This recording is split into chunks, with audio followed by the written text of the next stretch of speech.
ಕುಂದಾನಗರಿ ಬೆಳಗಾವಿಯಲ್ಲಿ ಕನ್ನಡಿಗರ ತಾಕತ್ತು ಪ್ರದರ್ಶನವಾಗ್ತಾ ಇದೆ. ಮರಾಠಿ ಪುಂಡರ ವಿರುದ್ಧ ಕರವೇ ಸಿಡಿದೆದ್ದಿದೆ. ಬೆಳಗಾವಿಯಲ್ಲಿ ಕನ್ನಡಿಗರ ತಾಕತ್ತಿನ ಪ್ರದರ್ಶನ. ಕುಚೇಷ್ಟೆ ಮಾಡ್ತಾ ಇದ್ದಂತ ಮರಾಠಿ ಪುಂಡರ ವಿರುದ್ಧ ಕರವೇ ಇವತ್ತು ಸಿಡಿದೆದ್ದಿದೆ. ಕಂಡಕ್ಟರ್ ಮೇಲಿನ ಹಲ್ಲೆಯನ್ನ ಖಂಡಿಸಿ ಪ್ರತಿಭಟನೆಯ ಕಿಚ್ಚು ಕಾವು ಪಡೆದುಕೊಂಡಿದೆ. ಬೆಳಗಾವಿಯಲ್ಲಿ ಚೆನ್ನಮ್ಮ ವೃತ್ತದಲ್ಲಿ ಪ್ರತಿಭಟನೆ ಆರಂಭವಾಗಿದೆ. ಎಂಇಎಸ್ ನಿಷೇಧಕ್ಕೆ ಕರವೇ ಆಗ್ರಹಿಸ್ತಾ ಇದೆ. ಬೆಳಗಾವಿಯಲ್ಲಿ ನಿರಂತರವಾಗಿ ನಡೀತಾ ಇರುವಂತಹ ಎಂಇಎಸ್ ಕುಚೇಷ್ಟೆಯನ್ನ ಖಂಡಿಸಿ ಕರವೇ ಇವತ್ತು ಪ್ರತಿಭಟನೆಗೆ ಕರೆಯನ್ನ ಕೊಟ್ಟಿರುವಂತದ್ದು. ಪ್ರತಿಭಟನೆಯ ಕಾವು ತೀವ್ರ ಸ್ವರೂಪವನ್ನ ಪಡೆದುಕೊಂಡಿದೆ. ಮುಖ್ಯವಾಗಿ ಕಂಡಕ್ಟರ್ ಮೇಲಿನ ಹಲ್ಲೆಯನ್ನ ಖಂಡಿಸಿ ಎಂಇಎಸ್ ಅನ್ನ ಬ್ಯಾನ್ ಮಾಡಲೇಬೇಕು ಅಂತ ಒತ್ತಾಯವನ್ನ ಮಾಡ್ತಾ ಇದೆ ಕರವೇ. ನಗರದ ಚೆನ್ನಮ್ಮ ವೃತ್ತದಲ್ಲಿ ಪ್ರತಿಭಟನೆ ಈಗಾಗಲೇ ಆರಂಭವಾಗಿದೆ. ಎಂಇಎಸ್ ನಿಷೇಧಕ್ಕೆ ಆಗ್ರಹ ಪಡಿಸ್ತಾ ಇದ್ದಾರೆ ಕನ್ನಡ ಪರ ಹೋರಾಟಗಾರರು. ಬೆಳಗಾವಿಯಲ್ಲಿ ಕರವೇ ಪ್ರವೀಣ್ ಶೆಟ್ಟಿ ಬಣದ ಪ್ರೊಟೆಸ್ಟ್ ಆರಂಭವಾಗಿದೆ. ಮುಖ್ಯವಾಗಿ ಚೆನ್ನಮ್ಮ ವೃತ್ತದಲ್ಲಿ ಕರವೇ ಪ್ರತಿಭಟನೆ ಈಗಾಗಲೇ ಆರಂಭವಾಗಿದೆ. ನಾಡದ್ರೋಹಿ ಎಂಇಎಸ್ ಅನ್ನ ಬ್ಯಾನ್ ಮಾಡಬೇಕು, ಖಂಡನೆ ಬೇಕಾಗಿಲ್ಲ, ಕ್ರಮ ಬೇಕಾಗಿದೆ. ಇದು ಕನ್ನಡಿಗರ ಆಗ್ರಹವಾಗಿರುವಂಥದ್ದು. ಬೆಳಗಾವಿಯಲ್ಲಿ ಇದ್ದುಕೊಂಡು ಕನ್ನಡಿಗರ ಆಗಿದ್ದು ಎಂಇಎಸ್ ಪುಂಡಾಟರು ಮಾತ್ರ ಪುಂಡಾಟ ನಿಲ್ತಾ ಇಲ್ಲ. ಇದರ ವಿರುದ್ಧ ಈಗ ಕರವೇ ಸಿಡಿದೆದ್ದಿರುವಂಥದ್ದು. ಮತ್ತೊಂದು ಕಡೆ ಸಿಪಿಐ ಅಮಾನತು ಮಾಡುವಂತೆ ಆಗ್ರಹಿಸ್ತಾ ಇದೆ ಕರವೇ. ಯಾರಪ್ಪಂದ ಏನೈತಿ, ಬೆಳಗಾವಿ ನಮ್ಮದೈತಿ ಅಂತ ಘೋಷಣೆಗಳನ್ನ ಕೂಗ್ತಾ ಇದ್ದಾರೆ. ರಸ್ತೆ ಮೇಲೆ ಮಲಗಿ ಕರವೇ ಕಾರ್ಯಕರ್ತರು ಭಾರಿ ಆಕ್ರೋಶವನ್ನು ಹೊರಹಾಕ್ತಾ ಇದ್ದಾರೆ. ಪೊಲೀಸರ ಜೊತೆ ವಾಗ್ವಾದಕ್ಕಿಳಿದಿದ್ದಾರೆ ಪ್ರತಿಭಟನಾಕಾರರು. ಕರವೇ ಪ್ರವೀಣ್ ಶೆಟ್ಟಿ ಬಣದ ಕಾರ್ಯಕರ್ತರು ಈಗ ಪೊಲೀಸರ ವಶದಲ್ಲಿದ್ದಾರೆ. ಬಸ್ನಲ್ಲಿ ಕಾರ್ಯಕರ್ತರನ್ನ ತುಂಬಿಸಿಕೊಂಡು ಹೋಗ್ತಾ ಇದ್ದಾರೆ ಪೊಲೀಸರು. ಪಿಎಸ್ಐ ಅಮಾನತು, ಕಂಡಕ್ಟರ್ ವಿರುದ್ಧ ಪೋಕ್ಸೋ ಕೇಸನ್ನ ದಾಖಲು ಮಾಡಿದಂತ ಪಿಎಸ್ಐ ಅಮಾನತಿಗೆ ಆಗ್ರಹಿಸ್ತಾ ಇದ್ದಾರೆ ಕಾರ್ಯಕರ್ತರ. ದೃಶ್ಯಾವಳಿಯಲ್ಲಿ ಗಮನಿಸ್ತಾ ಇರಬಹುದು. ಯಾರಪ್ಪಂದೇನಾಯ್ತ್ರಿ, ಬೆಳಗಾವಿ ನಮ್ದೈತಿ ಅನ್ನುವ ಘೋಷಣೆಗಳನ್ನ ಕೂಗ್ತಾ ಇದ್ದಾರೆ. ದೃಶ್ಯಾವಳಿಯಲ್ಲಿ ಗಮನಿಸ್ತಾ ಇರಬಹುದು. ಇವತ್ತು ಕನ್ನಡಿಗರ ಶಾಂತಿಯ ಕಟ್ಟೆ ಹೊಡೆದಿರುವಂತದ್ದು. ಕಂಪ್ಲೀಟ್ ಆಗಿ ಎಂಇಎಸ್ ವಿರುದ್ಧ ಕ್ರಮ ಆಗ್ಲೇಬೇಕು, ಒಂದು ಬ್ಯಾನ್ ಆಗ್ಲೇಬೇಕು. ಎಂಇಎಸ್ ಪದೇ ಪದೇ ಪದೇ ಪದೇ ಕುಚೇಷ್ಟೆಯನ್ನ ಮಾಡ್ತಾ ಇದೆ, ಕಿತಾಪತಿಯನ್ನ ಮಾಡ್ತಾ ಇದೆ ಎಂಇಎಸ್. ಅದರ ವಿರುದ್ಧ ಕ್ರಮ ಆಗಬೇಕು. ಜೊತೆಗೆ ಯಾರು ಆ ಕಂಡಕ್ಟರ್ ಮೇಲೆ ಹಲ್ಲೆಯನ್ನ ನಡೆಸಿದ್ರಲ್ವಾ, ಆತನ ವಿರುದ್ಧವೂ ಕ್ರಮ ಆಗಬೇಕು ಅಂತ ಹೇಳಿ ಇದು ಬೆಳಗಾವಿಯಲ್ಲಿ ಸದ್ಯಕ್ಕೆ ಇರುವಂತಹ ಪರಿಸ್ಥಿತಿ. ಈ ಬಗ್ಗೆ ಇನ್ನಷ್ಟು ಮಾಹಿತಿಯನ್ನ ಪಡೆಯೋಣ. ನಮ್ಮ ಪ್ರತಿನಿಧಿ ಪ್ರಶಾಂತ್ ದೂರವಾಣಿ ಸಂಪರ್ಕದಲ್ಲಿದ್ದಾರೆ. ಪ್ರಶಾಂತ್, ಪ್ರತಿಭಟನೆಯ ಕಾವು ಹೇಗಿದೆ?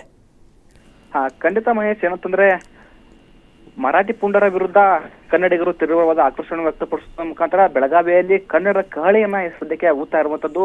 ಬೆಳಗಾವಿಯ ಚೆನ್ನಮ್ಮ ವೃತ್ತದಲ್ಲಿ ಯಾರಪ್ಪಂದ್ ಏನತ್ತಿ, ಬೆಳಗಾವಿಯ ನಂಬದೈತಿ ಎನ್ನುವ ಘೋಷಣೆ ಮೂಲಕ ಏನು ಕನ್ನಡ ಪರ ಸಂಘಟನೆಗಳು ಮರಾಠಿ ವಿರುದ್ಧ ಏನು ಆಕ್ರೋಶನ ವ್ಯಕ್ತಪಡಿಸಿರುವಂತದ್ದು. ಈ ಒಂದು ಸಂದರ್ಭದಲ್ಲಿ ಕೆಲವೊಂದಿಷ್ಟು ಪ್ರತಿಭಟನಾಕಾರರನ್ನ ಬೆಳಗಾವಿಯ ಪೊಲೀಸರು ಏನಂತಂದ್ರೆ ವಶಕ್ಕೆ ಸಹ ಪಡೆಯುವಂತದ್ದು. ಒಟ್ಟಿನಲ್ಲಿ ನೋಡುವುದಾದ್ರೆ ಬೆಳಗಾವಿಯಲ್ಲಿ ಏನು ಕಂಡಕ್ಟರ್ ಮೇಲೆ ಹಲ್ಲೆ ಏನಾಗಿದೆ, ಹಲ್ಲೆ ಆದ್ರೂ ಪೋಕ್ಸೋ ಕೇಸ್ ವಾಪಸ್ ಪಡೆದ್ರು ಸಹ ಏನು ಪ್ರತಿಭಟನಾ ಕಾವು ಏನು ಕಮ್ಮಿ ಆಗಿಲ್ಲ ಅಂತಾನೆ ಹೇಳ್ಬೋದು ಮಹೇಶ್. ಧನ್ಯವಾದ ಪ್ರಶಾಂತ್ ತಮ್ಮೆಲ್ಲ ಮಾಹಿತಿಗಾಗಿ. ದೃಶ್ಯಾವಳಿಯಲ್ಲಿ ಗಮನಿಸ್ತಾ ಇದ್ದೀರಾ, ಚೆನ್ನಮ್ಮ ವೃತ್ತದಲ್ಲಿ ಈಗಾಗಲೇ ಪ್ರತಿಭಟನೆ ಆರಂಭವಾಗಿತ್ತು. ಪ್ರತಿಭಟನೆ ಆರಂಭವಾಗ್ತಿದ್ದಂತೆ ಸ್ಥಳೀಯ ಪೊಲೀಸರು ಬಂದು ತಡೆದ್ರು. ಆಗ ಒಂದಿಷ್ಟು ವಾಗ್ವಾದ ನಡೆಯಿತು.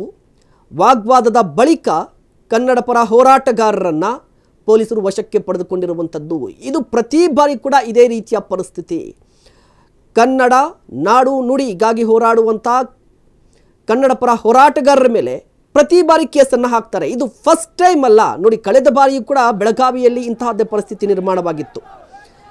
ರಾಯಣ್ಣ ಪ್ರತಿಮೆ ಧ್ವಂಸ ಮಾಡಿದಂತಹ ಸಂದರ್ಭದಲ್ಲಿ, ಎಂಇಎಸ್ ಪುಂಡಾಟ ಮಾಡಿದಂತಹ ಸಂದರ್ಭದಲ್ಲಿ ಕನ್ನಡ ಪರ ಹೋರಾಟಗಾರರು ಪ್ರತಿಭಟನೆಯನ್ನು ಮಾಡಿದ್ರೆ ಅವ್ರ ಮೇಲೆ ಕೇಸ್ ಹಾಕುವಂಥದ್ದು, ಇದೆಯಲ್ವಾ, ಈ ಪೊಲೀಸರ ಈ ಧೈರ್ಯ ಇದೆಯಲ್ವಾ, ಕನ್ನಡ ಪರ ಹೋರಾಟಗಾರರನ್ನು ವಶಕ್ಕೆ ಪಡೆಯುವಂಥ ಧೈರ್ಯ ಎಂಇಎಸ್ ನಾಯಕರು ಅಥವಾ ಎಂಇಎಸ್ನ ಕಾರ್ಯಕರ್ತರು ಪುಂಡಾಟವನ್ನು ಮೆರೀತಾರಲ್ವಾ, ಪುಂಡಾಟವನ್ನು ಮೆರೆಯುವಂಥದ್ದು, ಬಹಿರಂಗವಾಗಿ ಹೇಳಿಕೆಗಳನ್ನು ಕೊಡುವಂಥದ್ದು, ಕನ್ನಡಿಗರ ಪರ ಕನ್ನಡಿಗರ ವಿರುದ್ಧವಾಗಿ ಮಾತನಾಡುವಂಥ ಸಂದರ್ಭದಲ್ಲಿ ಈ ಪೊಲೀಸರು ಏನು ಮಾಡ್ತಾರೆ? ಈ ಪ್ರಶ್ನೆಯನ್ನು ಕೇಳ್ತಾ ಇರುವಂಥದ್ದು ಸಾರ್ವಜನಿಕರು. ನೋಡಿ, ಈಗ ಇದೇ ರೀತಿಯಾಗಿ MES ಕಾರ್ಯಕರ್ತರು ಕೂಡ ಕರಾಳ ದಿನಾಚರಣೆಯನ್ನು ಆಚರಣೆ ಮಾಡ್ತಾರೆ. ಆಗ ಈ ಪೊಲೀಸರೆಲ್ಲ ಎಲ್ಲಿ ಹೋಗ್ತಾರೆ? ಇವರ ನಿಷ್ಠೆ ಕರ್ನಾಟಕದ ಪರವಾಗಿನ, ಮಹಾರಾಷ್ಟ್ರದ ಪರವಾಗಿನ? ಯಾಕೆ ಕನ್ನಡ ಪರ ಹೋರಾಟಗಾರರ ಮೇಲೇನೆ ಪ್ರತಿ ಬಾರಿ ಕ್ರಮ ಯಾಕೆ? ಇಲ್ಲಿ ಈ ಪ್ರತಿಭಟನೆಗೆ, ಈ ಗಲಾಟೆಗೆ, ಈ ರೀತಿಯ ಪರಿಸ್ಥಿತಿ ನಿರ್ಮಾಣ ಆಗ್ಲಿಕ್ಕೆ ಕಾರಣ ಏನು? MES ಪುಡಾರಿಗಳು, ಪುಂಡ್ರು, ಕುಚೇಷ್ಟಿಗಳು ಕಿತಾಪತಿಯನ್ನ ಮಾಡ್ತಾ ಇರ್ತಾರಲ್ವಾ, ಅವರ ಎಡೆಮುಡಿ ಕಟ್ಟಿದ್ರೆ ಎಲ್ಲವೂ ಕೂಡ ಸುಸೂತ್ರವಾಗಿರುತ್ತೆ, ಎಲ್ಲವೂ ಕೂಡ ಶಾಂತವಾಗಿರುತ್ತೆ. ಬಟ್ ಅವರ ವಿರುದ್ಧ ಕ್ರಮಕ್ಕೆ ಹೋಗಲ್ಲ, ಕನ್ನಡಿಗರ ವಿರುದ್ಧ ಕ್ರಮಕ್ಕೆ ಹೋಗುವಂಥದ್ದು ಇದು ಖಂಡನೀಯ.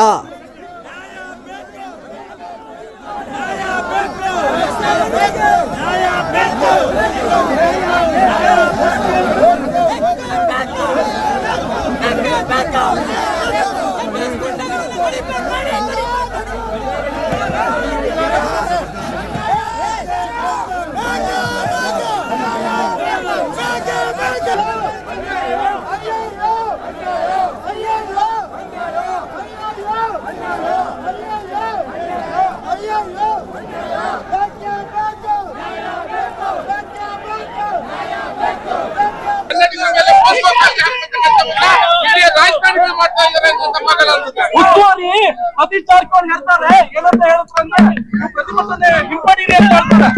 ಪ್ರತಿಭಟನೆ ಅಲ್ಲ, ಅವರು ಕನ್ನಡದ ಪರವಾಗಿ ಕೆಲಸ ಮಾಡಿದ್ರೆ, ಕನ್ನಡದ ವಾತಾವರಣ ಮಾಡಿದ್ರೆ, ಕನ್ನಡಿಗರ ಉದ್ಯೋಗವನ್ನು ಸೃಷ್ಟಿ ಮಾಡಿದ್ರೆ, ಕನ್ನಡ ಹೋರಾಟಗಾರರಲ್ಲಿ ಬರಲ್ಲದೆ ನಾವು ಯಾವ ರಾಜಕಾರಣಿ ಮನೆಗೆ ಹಣಕ್ಕೆ ಹೋಗಿ ಬಂದಿರೋದಲ್ಲ. ಸ್ವಾಭಿಮಾನದ ಕಿಚ್ಚು ನಮ್ಮ ಕೈಯಿಂದ ಹಣಕ್ಕೆ ಬಂದಿದ್ದಾವೆ, ನಮಗೂ ಕೆಲಸ ಇದ್ದಾವೆ. ಈ ಕೂಡಲೇ ಸತೀಶ್ ಜಾರಕಿಹೊಳಿ ಅವರು ಕನ್ನಡದ ವಾತಾವರಣವನ್ನು ನಿರ್ಮಾಣ ಮಾಡಿ ಭಯ ಇದೆ, ಆದ್ರೆ ಹಿಂಪಡೀರಿ ಅಂತ ಹೇಳ್ತಾರೆ. ಅದು ಬದಲಾವಣೆಗೆ ಯಾಕೆ ರಾಜಕಾರಣಿಗಳಲ್ಲ? ಇದ್ರ ಹಿಂದ್ಗಡೆ ಯಾವ ರಾಜಕಾರಣಿ ಇದ್ದಾರೆ, ಯಾವ MES ಪುಂಡಗಳಿದ್ದಾರೆ, ಯಾರು ಶಿವಸೇನಾ ಮುಖಂಡರಿದ್ದಾರೆ, ಅವ್ರನ್ನ ಬಂದಿರುವಂತ ಕೆಲಸ ಮಾಡ್ಬೇಕನ್ನೋ ಒತ್ತಾಯವನ್ನ ಮಾಡ್ತಾ ಇದ್ದೀವಿ. ಪೂರ್ಣ ರಾಜ್ಯ ಆಗ್ಬೋದು, ಇದೇ ತರ MES ಪುಂಡ ರಾಜ್ಯ ಆಗುತ್ತೆ ಕರ್ನಾಟಕ. ಕರ್ನಾಟಕದಲ್ಲಿ ಕನ್ನಡ ಹೋರಾಟಗಾರರು ಬೀದಿ ಬಂದ್ರೆ ಕಟಾಯಿತು ಕೇಸ್ ಹಾಕ್ತಾರೆ. ಮಹಾರಾಷ್ಟ್ರದಲ್ಲಿ ಕನ್ನಡದ ಮೇಲೆ ದಾಳಿ ಮಾಡಿದ್ರೆ ಅವ್ರನ್ನ ಚೆನ್ನಾಗಿ ನೋಡ್ಕೊಂತಾರೆ, ಅವ್ರಿಗೆ ಏನೇನ್ ಬೇಕು ವ್ಯವಸ್ಥೆ ಮಾಡ್ತಾರೆ. ಇಬ್ಬಗೆಯ ನೀತಿ ಪ್ರವೀಣ್ ಶೆಟ್ಟಿ ಅವರು ಕೂಡ ಸದ್ಯದ ಪರಿಸ್ಥಿತಿಯನ್ನು ಖಂಡಿಸ್ತಾ ಇರುವಂಥದ್ದು. ನೋಡಿ, ಬೆಳಗಾವಿ ವಿಚಾರ, ಗಡಿ ವಿಚಾರಕ್ಕೆ ಸಂಬಂಧಪಟ್ಟಂತೆ ಬರೋಬ್ಬರಿ 69 ವರ್ಷಗಳ ಸುದೀರ್ಘ ಇತಿಹಾಸ ಇರುವಂಥ ಸಂಘರ್ಷ ಇದು. 1956ರಲ್ಲಿ ಭಾಷಾ ವಿಚಾರಕ್ಕೆ ಅಂದರೆ ಭಾಷೆಯ ಮೇಲೆ ಪ್ರಾಂತ್ಯಗಳನ್ನು ಮರುವಿಂಗಡಣೆ ಮಾಡಿದಂತಹ ಸಂದರ್ಭದಲ್ಲಿ ಮಹಾರಾಷ್ಟ್ರ ಒಂದು ವಾದವನ್ನು ಮುಂದೆ ಇಡುತ್ತೆ, ಬೆಳಗಾವಿ ನಮಗೆ ಸೇರಬೇಕಾಗಿರುವಂಥದ್ದು ಅಂತ ಹೇಳಿ.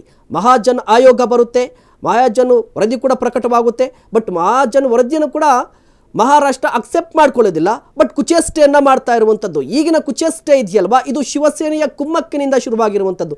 ಯಾಕೆ ಅಂತ ಹೇಳಿದ್ರೆ ಕಂಪ್ಲೀಟ್ ಆಗಿ ರಾಜಕೀಯ ಅಸ್ತಿತ್ವ, ರಾಜಕೀಯ ಸರ್ಕಾಗಿದೆ ಬೆಳಗಾವಿ ಈಗ.